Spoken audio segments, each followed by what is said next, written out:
જો પરિવારનો સાથ ના હોય તો વ્યક્તિ ક્યારે પ્રગતિ કરી શકે ખરો?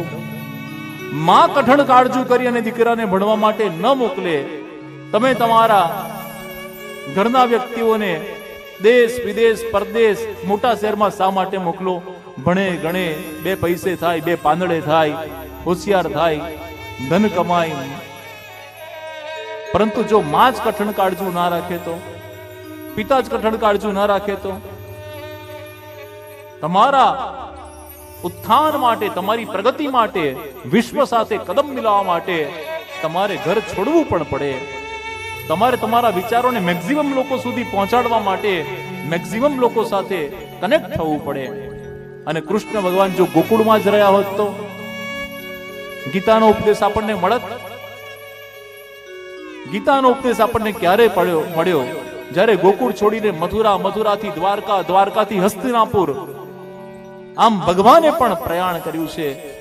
આમ તમારે જો તમારો સર્વાંગી વિકાસ કરવો હોય તો તમારે તમારી ગલી, તમારું ગામ, તમારું નગર છોડવું પડે, રિસ્ક લેવું પડે, તો જ સફળતા પ્રાપ્ત થાય. ગામમાં તમારી વેલ્યુ ન હોય, પરંતુ તમે જ્યારે વૈશ્વિક લેવલ ઉપર, જ્યારે તમે મોટા નગરમાં આવી અને તમે તક મળે અને મહેનત કરો તો સફળતા તમારી રાહ જોતી હોય છે. અને એટલા માટે આજે આપણા કેટલા દીકરા દીકરીઓ વિદેશમાં ભણે છે, ગણે છે.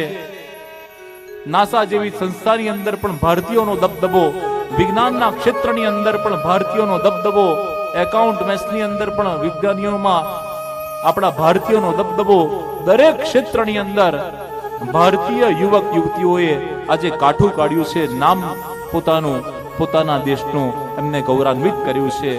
એ બધા કલ્પના ચાવલા ઘરે એ ભારતમાં રહી હોત તો આજે કલ્પના ચાવલાના નામ ઉપર આપણે સર્વ ગૌરવ અનુભવીએ છીએ.